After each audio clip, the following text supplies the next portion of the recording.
Hello everyone, in today's tutorial I'm going to show you how to fix no power plans available on Windows 11.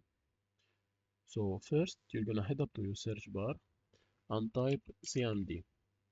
When you're here you're gonna run as administrator, click on yes, and then you're gonna copy the two codes I will be leaving on the description of this video. First go to your upper part, right click it, then edit and paste. Then you're gonna insert, and this will display the plans you have available.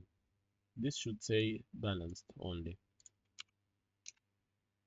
So then you're gonna copy the second command and come up here, do the same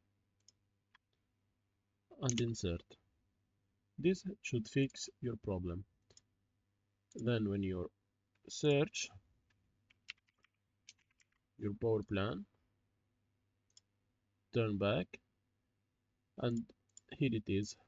Your problem should be solved.